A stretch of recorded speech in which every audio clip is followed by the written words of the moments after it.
Hello friends, तो आज की वीडियो हम स्टार्ट करते हैं। आज की वीडियो में मैनुअल ऑफ ऑफिस प्रोसीजर्स हम यहाँ पर पढ़ रहे हैं। ठीक है, मैनुअल ऑफ ऑफिस प्रोसीजर्स के कुछ क्वेश्चन हैं। काफ़ी इंपॉर्टेंट ये क्वेश्चन है, तो पूरा वीडियो आप ध्यान से देखिएगा। तो चलिए स्टार्ट कर लेते हैं।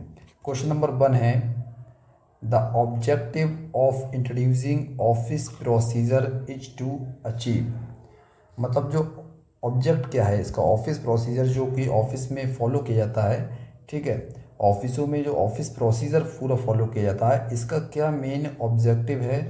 ठीक है, तो वो इस क्वेश्चन में पूछा गया है। ठीक है, पहला ऑप्शन है accountability for conduct of business of the government.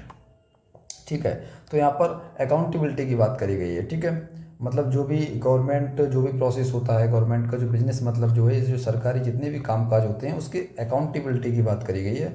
तो ये इसका मेन ऑब्जेक्टिव नहीं है, क्योंकि ये तो एक तरीके से क्या है, एक तरीके से ये एक प्रशासनिक कह सकते हैं, एडमिनिस्ट्रेटिव एक ये प्रोसेस है कि हाँ अकाउंटेबिलिटी जो है तय होनी चाहिए। ठीक है, गवर्नमेंट में। इसके अलावा सेकंड ऑप्शन है utilization of resources for public welfare. तो ये भी जो है एक तरीके की पूरी पॉलिसी है, ये गवर्नमेंट की मेन पॉलिसी रहती है कि जो रिसोर्सेज हैं वो पब्लिक वेलफेयर में ही यूज हों। ठीक है, तो ये भी इसका जो है ऑफिस में जो ऑफिस प्रोसीजर फॉलो होता है उसका मेन ऑब्जेक्टिव ये भी नहीं है। एप्रोप्रिएट रिकॉर्ड कीपिंग, तो एप्रोप्रिएट रिकॉर्ड कीपिंग होता है ये सिर्फ फाइलों को संभल के रखना। ठीक है, संभाल के फाइल को रखना अच्छे तरीके से, जो कि भविष्य में मिल जाए। तो ये भी जो है इसका मेन इसका जो है ऑब्जेक्ट नहीं है ऑफिस प्रोसीजर का। ठीक है, क्योंकि इसमें क्या है, सिर्फ फाइलों को रख देने से ही इसका पूरा ऑब्जेक्ट पूरा नहीं होगा। ठीक है, इसका ऑब्जेक्ट क्या है, ऑप्शन नंबर इसका 4 करेक्ट आंसर है। Efficiency and speed of government functionaries for public good. ठीक है, मतलब यह है कि जो भी ऑफिस है उसमें सारी जो गवर्नमेंट मशीनरी है, ठीक है, वो पूरी स्पीड से पूरी एफिशिएंसी से वर्क करे। ठीक है, ताकि जो है पूरी तरीके से पब्लिक की भलाई हो सके, public good for public good. ठीक है, तो ये ऑप्शन नंबर 4 इसका करेक्ट आंसर होगा। ठीक, देखते हैं question number second. Question number second है, what is the nodal agency in the field of organisation and methods. मतलब ऑर्गेनाइजेशन एंड मेथड के लिए जो नोडल एजेंसी है वो कौन सी है। देखिए, ऑर्गेनाइजेशन एंड मेथड मतलब जो भी गवर्नमेंट ऑफ इंडिया की अलग अलग जो मिनिस्ट्रीज़ हैं, ठीक है, उनमें मतलब जो है जो भी प्रोसेस होता है उसको सुधारना, या फिर फाइलों का जो प्रोसेस पूरा एक बहुत लंबा एक प्रोसेस बन जाता है फाइलों को चलाने में, तो उसको छोटा करना, या फिर किसी तरीके से जो फिजूल खर्ची वगैरह हो रही है उससे रोकना। तो ये सब जो काम होते हैं ऑर्गेनाइजेशन एंड मेथड्स के होते हैं। ठीक है, तो इसके लिए नोडल एजेंसी क्या है। ठीक है, इसके लिए मुख्य रूप से जिम्मेदार जो है नोडल एजेंसी क्या है उसको आपको यहाँ बताना है। तो department of administrative reforms and public grievances, department of expenditure, department of internal actional होगा, डिपार्टमेंट ऑफ एक्शनल अफेयर्स, या फिर department of personnel and training. ठीक है, तो इसका आंसर क्या होगा, ऑप्शन नंबर 1 इसका करेक्ट आंसर होगा, department of administrative reforms and public grievances. ये जो है ऑर्गेनाइजेशन और उसके जो वर्क करने के मेथड्स हैं उनमें समय समय पर सुधार करता है। ठीक है, अब देखते हैं क्वेश्चन नंबर 3 के लिए। क्वेश्चन है, who is the following form part of the organization structure of the government of India. तो इसमें पूछा गया है कि जो ऑर्गेनाइजेशन स्ट्रक्चर्स है, ठीक है, गवर्नमेंट ऑफ इंडिया का, उसका पार्ट इसमें मतलब कौन सा है। ठीक है, मतलब भारत सरकार का जो पूरा एक ऑर्गेनाइजेशनल स्ट्रक्चर है, तो इनमें से कौन कौन से इसको उसके पार्ट हैं। ठीक है, तो president, prime minister, council of minister, all the above. तो ऑप्शन नंबर 4 इसका करेक्ट हुआ। प्रेसिडेंट, प्राइम मिनिस्टर्स और काउंसिल ऑफ मिनिस्टर्स जो है ये सभी जो है ये गवर्नमेंट ऑफ इंडिया के ऑर्गेनाइजेशन स्ट्रक्चर जो होता है उसका उसके अंडर में आते हैं। ठीक है, ये जो है आर्टिकल इसका जो लगेगा वो 74 या 74 से 75 लगेगा। इसमें जो काउंसिल ऑफ मिनिस्टर्स होती है, ठीक है, इसका जो मेन मिनिस्टर्स रहता है प्राइम मिनिस्टर। ठीक है, ये सब जो है 74 में दिया गया है, और ये सभी जो है गवर्नमेंट ऑफ इंडिया के ऑर्गेनाइजेशन स्ट्रक्चर के अंदर आते हैं। ठीक है, क्वेश्चन नंबर 4 है, विच of the following is not a division of a department of A government of India. इसमें से क्या है, डिवीजन क्या नहीं है। ठीक है, तो डिपार्टमेंट है गवर्नमेंट ऑफ इंडिया के, उनमें से जो है कौन सा इसमें डिवीजन नहीं आता है। ऑप्शन है सेक्शन, डिवीज़न, ब्रांचेस या फिर यूनियन। तो ऑप्शन नंबर इसका 4 करेक्ट आंसर होगा। यूनियन इसमें नहीं आता। देखिए ये जो डिपार्टमेंट जो होता है, ठीक है, डिपार्टमेंट जो है इसमें विंग्स आते हैं, ठीक है, विंग के अंडर में कई डिवीज़न आती हैं, ठीक है, डिवीज़न के अंडर में कई ब्रांचेज आती हैं और ब्रांचेस के अंडर में कई सेक्शन आते हैं, ठीक है। तो जो डिपार्टमेंट जो होता है इसका जो हेड होता है वो होता है सेक्रेटरी, ठीक है, जिसकी अनडिवाइडेड रिस्पॉन्सिबिलिटी होती है। विंग जो होती है इसका हेड कौन होता है? स्पेशल सेक्रेटरी कह सकते हैं, या हम एडिशनल सेक्रेटरी भी कह सकते हैं, या हम ज्वाइंट सेक्रेटरी भी कह सकते हैं, ठीक है। और डिवीज़न जो होता है, डिवीज़न का हेड कौन होता है? डायरेक्टर, ठीक है, डायरेक्टर या डिप्टी डायरेक्टर वगैरह ये डिवीज़न के हेड होते हैं। और ब्रांच का हेड कौन होता है? Under secretary, under secretary. और सेक्शन का हेड सेक्शन ऑफिसर होता है, ठीक है। तो ये सब चीज़ें आपको जो यहाँ पर याद रखनी है। क्वेश्चन नंबर 5 देखते हैं। क्वेश्चन नंबर 5 है integrated headquarters of ministries of defence compromises of. तो जो इंटीग्रेटेड हेडक्वार्टर्स होते हैं मिनिस्ट्री ऑफ डिफेंस का, ठीक है, मिनिस्ट्री ऑफ डिफेंस का जो एक तरीके से इंटीग्रेटेड जो हेडक्वार्टर्स है रक्षा मंत्रालय का, ये हम कह सकते हैं एकीकृत मुख्यालय कह सकते हैं। उसमें कौन क्या क्या चीज़ें इसमें आती हैं? तो आर्मी हेडक्वार्टर्स भी इसी का पार्ट है, नेवल हेडक्वार्टर भी इसी का पार्ट है, स्टाफ हेडक्वार्टर भी। तो ऑल द अबव इसका सही आंसर हो जाएगा, ऑप्शन नंबर 4 हो जाएगा, ठीक है। इसमें फिर पूछा गया है क्वेश्चन नंबर 6 में, how are the statutory bodies established. तो जो स्टैच्यूटरी जो बॉडीज़ है वो कैसे एस्टेब्लिश की जाती है? ये जो है by an act of parliament, या फिर provisions of the constitution of India, या under the direction of ministry, या फिर under the guidance of ministry of finance, ठीक है। तो इसका ऑप्शन नंबर 1 इसका बिल्कुल करेक्ट आंसर होगा कि जब भी गवर्नमेंट को कोई स्पेसिफिक काम के लिए कोई बॉडीज़ वगैरह बनानी होती है तो वो क्या करती है? पार्लियामेंट के अंदर जो है एक्ट लेकर के आती है और स्टैच्यूटरी बॉडीज़ बनाती है, ठीक है। जैसे कौन कौन सी स्टैच्यूटरी बॉडी होती हैं? जैसे SEBI, security exchange board of India, ठीक है। इसके अलावा NHRC, national human right commission होता है, ठीक है। और एक UIDAI ये भी है, ठीक है। तो ये कुछ जो है स्टैच्यूटरी बॉडीज़ होती हैं जिन्हें एक स्पेसिफिक वर्क दिया हुआ होता है, ठीक है। और इसमें जो सेकंड ऑप्शन जो दिया गया है, under the provision of constitution of India, तो इसके तहत जो बॉडीज़ होती हैं वो कौन सी होती हैं? वो कॉन्स्टिट्यूशनल बॉडीज़ हम उन्हें बोलते हैं, ठीक है। कॉन्स्टिट्यूशनल बॉडी उन्हें कहा जाता है, ठीक है। जैसे कौन कौन सी बॉडीज़? UPSC जो है, ठीक है, और भी कई सारी बॉडीज़ हैं, इसके हम नीचे और क्वेश्चन है उनमें बात करेंगे, ठीक है। फिर नीचे जो ऑप्शन दिया गया है क्या? Under the direction of ministry, ठीक है, मतलब जो मिनिस्ट्री जो हैं उनके डायरेक्शन पर, ठीक है। जो कैबिनेट में क्या होता है, जब जो मिनिस्ट्री का जब डायरेक्शन होता है या फिर जो कैबिनेट जो है उसमें कोई प्रपोजल पास किया जाता है, ठीक है, तो उसके बेसिस पर बॉडीज़ जो बनाई जाती हैं उसे बोलते हैं एग्जीक्यूटिव बॉडी। एग्जीक्यूटिव बॉडी जैसे कौन सी है? तो वो है नीति आयोग जो है, ठीक है, नीति आयोग, ठीक है। तो इस तरीके से कुछ जो बॉडीज़ वगैरह बनाने का प्रोसेस चलता है, ठीक। क्वेश्चन नंबर 7 देखते हैं। क्वेश्चन नंबर 7 क्वेश्चन है, what is the minimum percentage of shares held by the government in a central public sector enterprises, ठीक है। तो जो पब्लिक सेक्टर एंटरप्राइजेज होते हैं उनमें जो सेंट्रल गवर्नमेंट है इसका जो है कुछ इसमें शेयर्स रहते हैं, ठीक है। तो वो शेयर्स पूछे गए हैं, ठीक है। तो जो सेंट्रल पब्लिक सेक्टर एंटरप्राइज होते हैं तो उसमें जो है 51% स्टेक जो है लगभग रहता है ये। और ये जो है इसमें ऑप्शन नंबर 3 50% दिया गया है, तो हम इसको करेक्ट मानेंगे, ठीक है। 50% या फिर 51% मतलब माना गया है कि जैसे अगर जो भी सेंट्रल गवर्नमेंट है या फिर इसके अलावा स्टेट गवर्नमेंट है, इसे अपनी कोई भी कोई कंपनी है इसे अंडर में अपने लेना है, उसे पब्लिक सेक्टर एंटरप्राइजेज बनाना है, मतलब भारत सरकार का उपक्रम या फिर उत्तर प्रदेश सरकार का उपक्रम, इस तरीके से। तो 51% शेयर जो है वो जो है उसको ये जो है मतलब सरकार लेती है, ठीक है। और ये जो शेयर्स जो होते हैं ये प्रेसिडेंट, ये सेंट्रल गवर्नमेंट में जो है प्रेसिडेंट ऑफ इंडिया के नाम पर लिए जाते हैं, ठीक है। प्रेसिडेंट ऑफ इंडिया के नाम पर ये शेयर इश्यूड होते हैं, ठीक। क्वेश्चन नंबर 8 देखिएगा। क्वेश्चन नंबर 8 है, the executive power of the union formally vest on who of the following? The president, the council of ministers, the prime minister, या फिर मिनिस्ट्री ऑफ फाइनेंस। तो इसका कौन सा ऑप्शन सही होगा? ऑप्शन नंबर 1 इसका करेक्ट होगा, द प्रेसिडेंट, ठीक है। और ये बताया गया है आर्टिकल 53(1) में, ठीक है, कि जो भी मतलब फॉर्म जो यूनियन की जो भी मतलब ये एग्जीक्यूटिव पावर्स हैं प्रेसिडेंट के अंडर होंगी, ठीक है।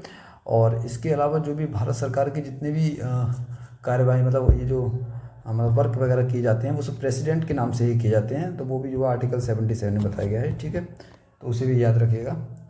देखते हैं क्वेश्चन नंबर 9।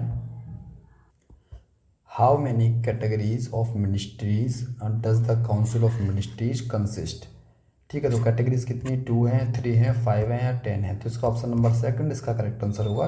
3 कैटेगरीज होते हैं, आपने देखा होगा कि 3 कैटेगरीज में क्या क्या होता है। जैसे मिनिस्ट्रीज जो होते हैं, एक होते हैं कैबिनेट मिनिस्टर, ठीक है, कैबिनेट, और एक होते हैं मिनिस्टर ऑफ स्टेट्स, ठीक है, और एक होते हैं डेप्यूटी मिनिस्टर, ठीक है। तो 3 कैटेगरीज होती हैं इसमें, ठीक है, तीनों याद रखिएगा।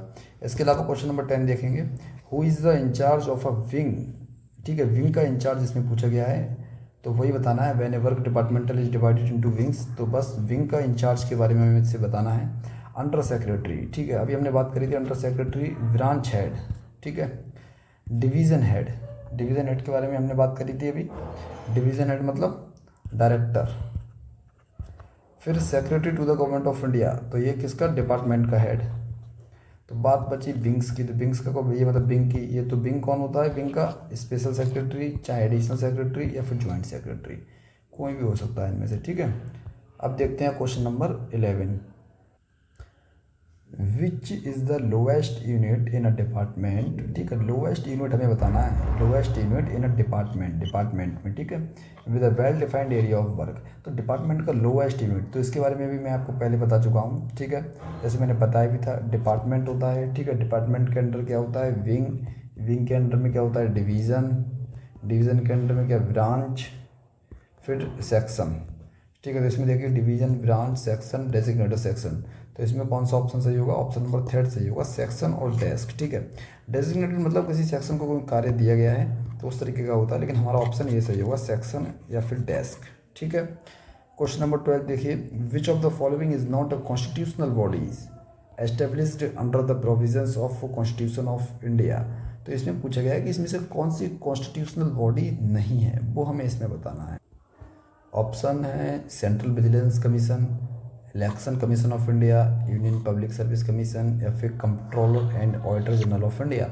तो इसका ऑप्शन नंबर 1 इसका करेक्ट होगा, सेंट्रल विजिलेंस कमीशन, ठीक है। सेंट्रल विजिलेंस कमीशन जो है 1964 में बनी थी और इसे 2003 में 2003 में इसे जो है स्टैचुटरी स्टेटस मिला था, ठीक है, स्टैचुटरी स्टेटस इसके लिए मिल गया था, ठीक है, 2003 में। बाकी जो आप देख रहे हैं कि इलेक्शन कमीशन ऑफ इंडिया, ये कौन सी है, एक कॉन्स्टिट्यूशनल बॉडी है। कैसे पता करेंगे, तो इसका एक आर्टिकल आपको मिल जाएगा, जो भी कॉन्स्टिट्यूशनल बॉडीज़ होगी उसका एक आर्टिकल दिया हुआ होता है हर बॉडी का, ठीक है।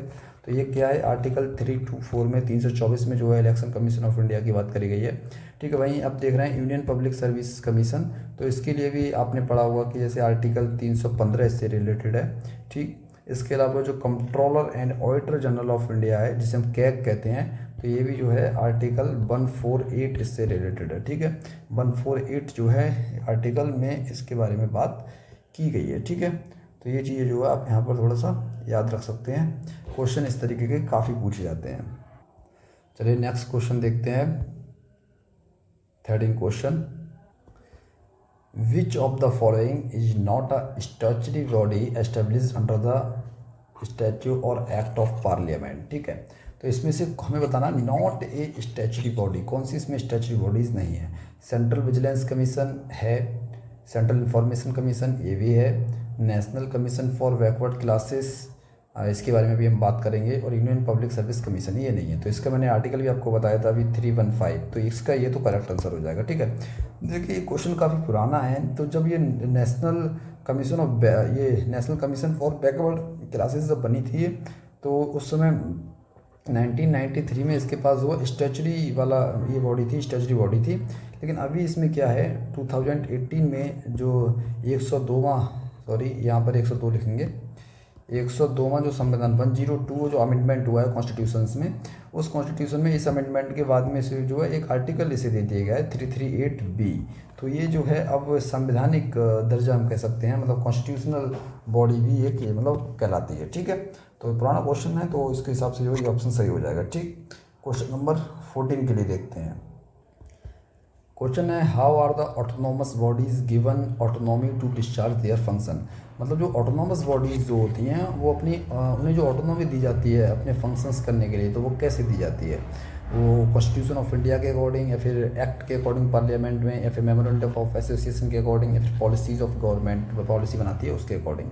तो इसका जो है एक जो मतलब ऑटोनॉमी जब दी जाती है ऑटोनोमस बॉडीज़ के लिए, तो एक तरीके से कह सकते हैं कि उसमें जो है रूल्स एंड रेगुलेशंस का एक मतलब रूल्स एंड रेगुलेशन का एक पेपर तैयार किया जाता है। अगर हम शॉर्ट में हम बात करें रूल्स एंड रेगुलेशन का, कि जैसे मतलब उसमें बात होती है कि उसकी जो पावर्स होते हैं वो कौन कौन से हैं, रूल्स कौन से फॉलो किए जाएंगे उसमें, ये सारी चीज़ें उसमें बात होती है।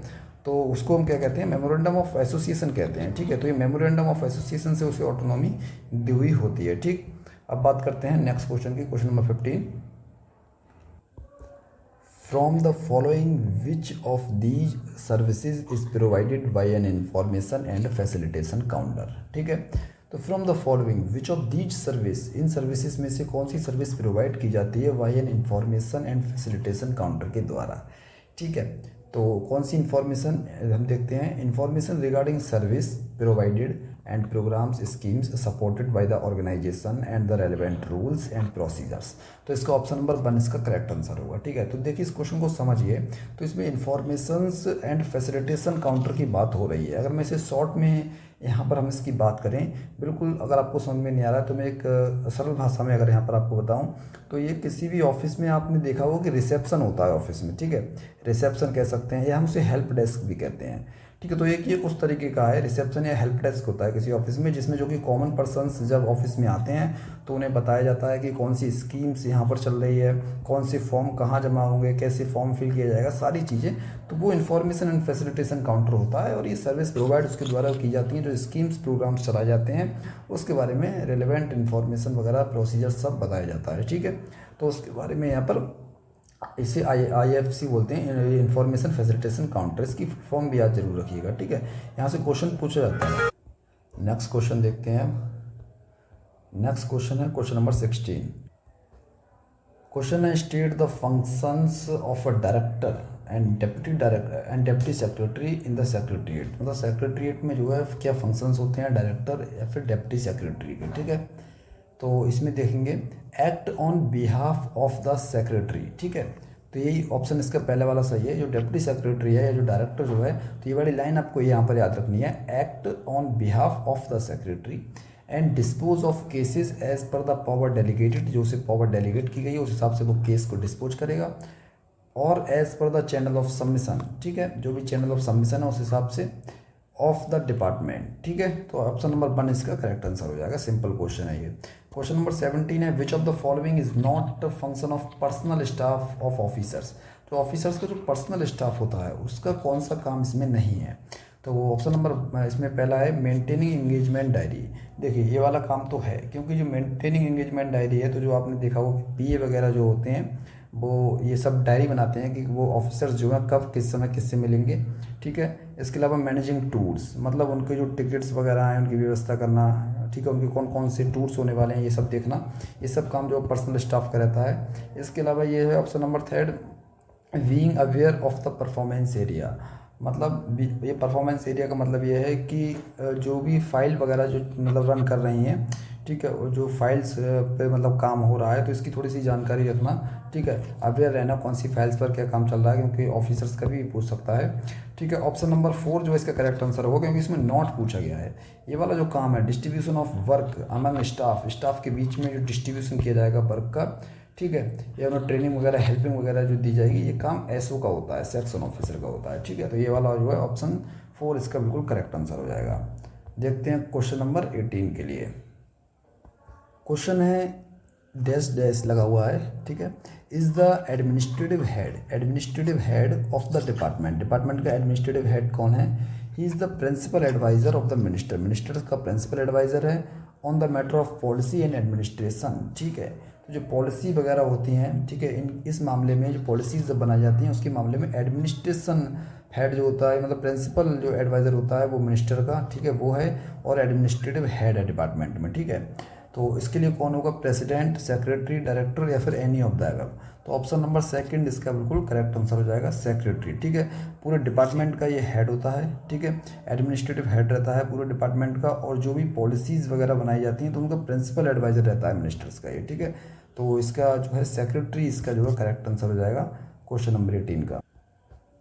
नेक्स्ट क्वेश्चन ये है, हु विल, वुल्ट नहीं आएगा, यहाँ आएगा will, who will the collectively responsible. Collectively responsible की बात हो रही है यहाँ पर, to the house of the people. जो हाउस ऑफ द पीपल होता है मतलब लोकसभा, ठीक है, in the parliament of the government. तो कलेक्टिवली रिस्पॉन्सिबल कौन है, prime minister and president, council of minister, central government या स्टेट गवर्नमेंट। तो ऑप्शन नंबर सेकंड इसका करेक्ट आंसर होगा, काउंसिल ऑफ मिनिस्टर जो है ये कलेक्टिवली, मतलब सभी मिनिस्टर्स मिलकर कलेक्टिवली रिस्पॉन्सिबल होते हैं ये हाउस ऑफ द पीपल मतलब लोकसभा में। ठीक है, और ये जो है आर्टिकल 75 का सबसेक्शन 3 आप देखेंगे तो उसमें ये दिया गया है कि कलेक्टिवली मतलब ये रिस्पॉन्सिबल है सभी मिनिस्टर्स मिलके, मतलब कोई सिंगल अगर मिनिस्टर्स के खिलाफ भी कोई अगर अविश्वास प्रस्ताव वगैरह जैसी चीज़ें कोई अगर पास हो जाती हैं तो पूरी काउंसिल मतलब जो मिनिस्टर्स की सभी मिनिस्टर्स को जो है रिजिग्नेशन देना पड़ता है। तो ये इसमें बताया गया है आर्टिकल 75(3) में कि council of ministers collectively responsible है for the house of people. ठीक, क्वेश्चन नंबर 20 है, विच मिनिस्ट्री और department is to be consulted for economic matter. Economic matters पर कंसल्टेंट किसकी अनिवार्य होती है, मतलब वो जो मिनिस्ट्री वगैरह जो है ये किसकी कंसल्टेंट करता है इकोनॉमिक मैटर पर। तो इकोनॉमिक मैटर के लिए आपको याद रखना है national institution for transforming India, मतलब नीति आयोग। ठीक है, इकोनॉमिक मैटर के लिए आप नीति आयोग के लिए याद रखेंगे, बहुत इंपॉर्टेंट है। ठीक है, ये वाला क्वेश्चन शायद पहले आया भी था, तो ये वाला यहाँ से क्वेश्चन काफ़ी इंपॉर्टेंट बन जाता है, ये वाला आप जरूर याद रखें यहाँ से। ठीक है, इसके अलावा अब नेक्स्ट क्वेश्चन देखते हैं। नेक्स्ट क्वेश्चन है, when the concurrence of other department required under the government India rules 1961। ठीक, अच्छा, इससे पहले हमें कुछ चीज़ और यहाँ पर देखना है कि जब ऐसे इकोनॉमिक मैटर की बात आ रही है तो मिनिस्ट्री ऑफ कॉमर्स है। ठीक है, लेकिन इसके अलावा भी कई सारे मैटर्स आते हैं, तो उसमें किस किस से जो है कंसल्ट करना पड़ेगा वो देख लेते हैं। जैसे कोई अगर मैटर लेजिस्लेटिव मैटर है, कोई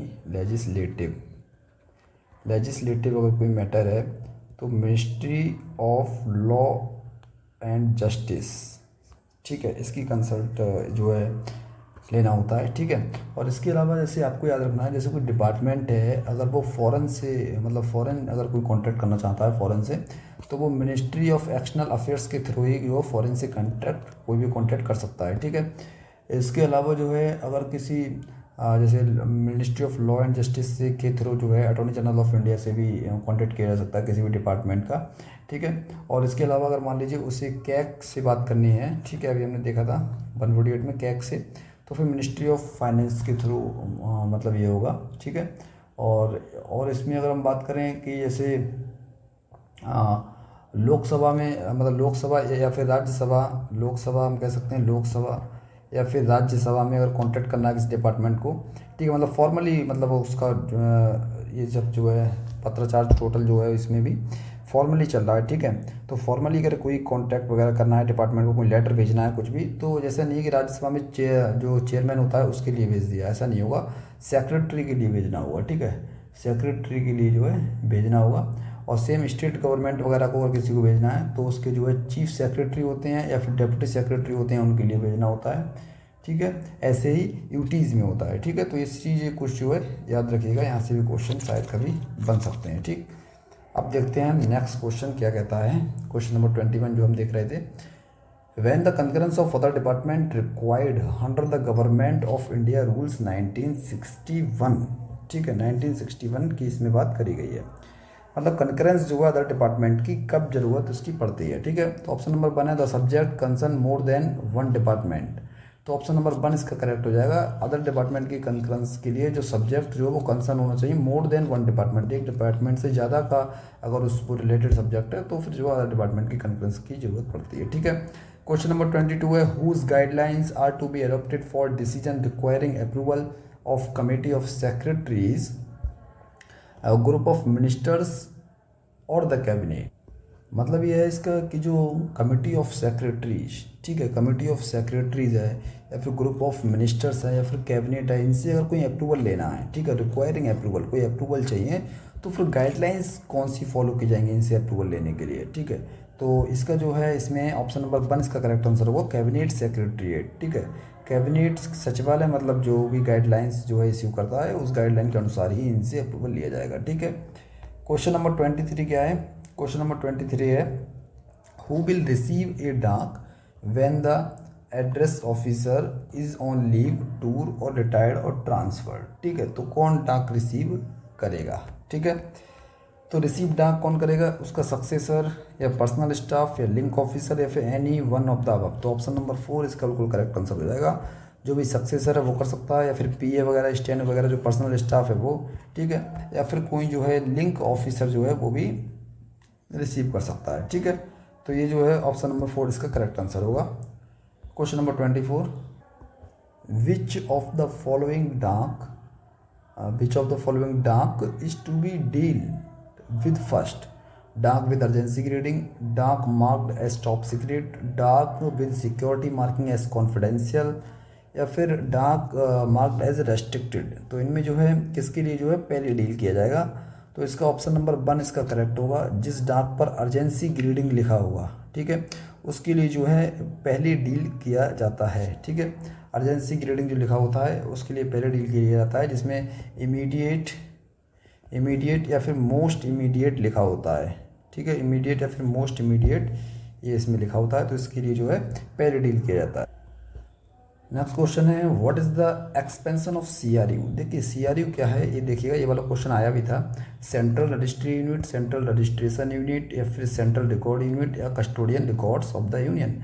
तो ऑप्शन नंबर इसका सेंट्रल रजिस्ट्रेशन यूनिट होगा। ऑप्शन नंबर 2 है ये सेंट्रल रजिस्ट्रेशन यूनिट, ठीक है। अच्छा, सेंट्रल रजिस्ट्रेशन यूनिट क्या होता है? देखो जो मिनिस्ट्रीज होती है, आप कोई भी मिनिस्ट्री हो उसमें जो है एक सीआरयू होता है। इसका काम क्या होता है कि जो डाक आई है, ठीक है, उसको रिसीव करना इसका काम है, उसके लिए ओपन करना, ठीक है, उसे स्कैन करना और उसे ई ऑफिस पर, ठीक है, अपलोड करना, उसे रजिस्टर करना, ये सब चीज़ें जो हैं इसका काम रहता है सीआरयू का, ठीक है। सेंट्रल रजिस्ट्री यूनिट ये इसका काम रहता है, तो इसे आप याद रखेंगे, ठीक है।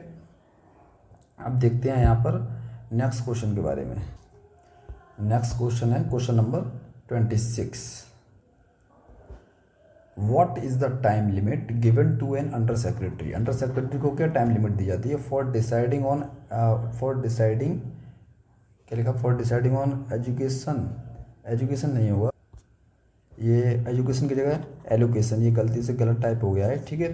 तो for deciding on allocation of dispute receipt in section, ठीक है। तो डिस्प्यूट रिसिप्ट जो होती है, ठीक है, सेक्शन में जब वो अंडर सेक्रेटरी को मिलती है तो उसके पास कितने दिन का टाइम होता है उसे सॉल्व करने के लिए? तो ये पूछा गया है 2 वर्किंग डेज, ठीक है। 2 दिनों के लिए है, उसे 2 वर्किंग डेज में जो है उसके लिए जो है मतलब उससे जो भी उसका विवाद वगैरह चल रहा है, कोई डिस्प्यूट वगैरह चल रहा है, उसका सॉल्व करना उसे होता है, ठीक है। क्वेश्चन नंबर 27 देखिएगा। क्वेश्चन नंबर 27 पूछ रहा है कि ट्रांजिशन मोड क्या होता है, ठीक है। ट्रांजिशन मोड किसे कहा जाता है? तो इसे आप याद रखेंगे, ट्रांजिशन मोड जो कहा जाता है वो किसे कहा जाता है? Processing of receipt and files done physically and tracking electronically, ठीक है। देखिए जो फाइल्स वगैरह चलती हैं उनको फिजिकली डन किया जा रहा है और ट्रैक किया जा रहा है उससे इलेक्ट्रॉनिकली, तो यही जो है एक ट्रांजिशन मोड कहा जाता है इसे, ठीक है। मतलब फाइल बनाई तो फिजिकली जा रही है लेकिन ट्रैक उसको किया जा रहा है कब? इलेक्ट्रॉनिकली कहा जा रहा है, जो कि इसे ट्रांजिशन मोड कहा जा रहा है, ठीक है। क्योंकि ज़्यादातर ऑफिस में भी यही चल रही है, फुल्ली तरीके से जो है इलेक्ट्रॉनिकली ऑफिस नहीं हुए हैं अभी। फाइल बनाई जाती है, फिर उनको ऑनलाइन चलाया जाता है, ऑनलाइन ट्रैक किया जाता है, फिर फाइल वहाँ से इसके मतलब प्रिंट करी जाती है, फिर उस पर जो है मतलब जो भी डिसीजन वगैरह होता है वो सब उस पर होता है, ठीक है। उसको मतलब रख लिया जाता है रिकॉर्ड में। तो इस तरीके से जो काम अभी हो रहा है, ठीक। क्वेश्चन नंबर 28 देखिएगा। To whom should the disputed receipt और emails received by a section be brought to notice? तो ये वही मतलब पुराना वाला क्वेश्चन है कि जो सेक्शन में डिस्प्यूटेड जो रिसिप्ट्स होती है ये किसके लिए रिसीव कराई जाती है? तो ये अंडर सेक्रेटरी आ जाएगा, 2 वर्किंग डेज में इसे सॉल्व करता है, ठीक है। Question number 29, which of the following are referred to as example of aids to processing? मतलब ये कि जो मतलब example of aids of to मतलब processing which of the following are refer to as example. देखिए जब कोई ऑफिसर्स जो होता है उसे अगर फाइल वगैरह रन करानी है तो उसमें कौन कौन सी चीज़ें इसमें जो है हेल्प करती हैं, ठीक है। Standing guard files, president books या फिर रेफरेंस फोल्डर, डाक register, central register signature, desk desk officer. तो ऑप्शन नंबर 1 इसका करेक्ट आंसर होगा। देखिए स्टैंडिंग गार्ड फाइल्स ये एक होती है। स्टैंडिंग गार्ड फाइल्स क्या होती है, ये पूरी जो पॉलिसी होती है उस जो डिपार्टमेंट में फॉलो हो रही है उसकी बैकग्राउंड मतलब बताया जाता है, ठीक है। क्या क्या उसमें पहले क्या हो चुका है, ठीक है। इसमें तीन इसमें मतलब इसमें वो रहते हैं, तीन मतलब इसके सेगमेंट रहते हैं। जैसे एक होता है इसकी रनिंग समरी होता है, कॉपी ऑफ डिसीजन होता है, मोड ऑफ कम्युनिकेशन रहता है, मतलब पुराना पूरा एक बैकग्राउंड ही बताती है, ठीक है। प्रेसिडेंट बुक होती है, जो भी कुछ इंपॉर्टेंट पॉलिसीज़ पुरानी डिस्कस हुई हैं उसके बारे में कुछ डेटा वहाँ से मिल जाता है। और रेफरेंस फोल्डर जो होता है ये ऑफिसर जो होते हैं ऑफिसों में वो मेंटेन करते हैं, इंडिविजुअली ऑफिसर इसे मेंटेन करता है। उस टाइम पर रूल्स रेगुलेशन जो थे क्या थे, तो उसने किस तरीके से मतलब जो है डिसीजन लिया था, उसे कैसे फॉलो किया था, क्या सब चीज़ थी, ये सब इसमें रहती है। तो इनकी सहायता से जो है ये जो है मतलब यहाँ से हेल्प मिल जाती है काफ़ी, ठीक है। तो ये ऑप्शन नंबर 1 जो है बिल्कुल इसका करेक्ट आंसर यहाँ पर हो जाएगा, ठीक है। अब देखते हैं क्वेश्चन नंबर 30 क्या है। What action will be taken by a section officer on a dak on routine cases, dispose by himself or submit to higher officer, send to case to CRE for reply या delegate to lower staff for disposal। तो what action will be taken of section officer के द्वारा जो routine cases की डाक आती हैं उन्हें वो खुद ही हिमसेल्फ जो है डिस्पोज करता है। ऑप्शन नंबर 1 इसका करेक्ट आंसर होगा, ठीक है। तो हमने इसमें जो है टोटल 30 क्वेश्चंस किए हैं। आपको समझ में आए हो तो आप कमेंट करके जरूर बताइएगा, ठीक है। कोई आपका तो वो भी आप कमेंट कर सकते हैं, ठीक है। तो चलिए मिलते हैं नेक्स्ट वीडियो में।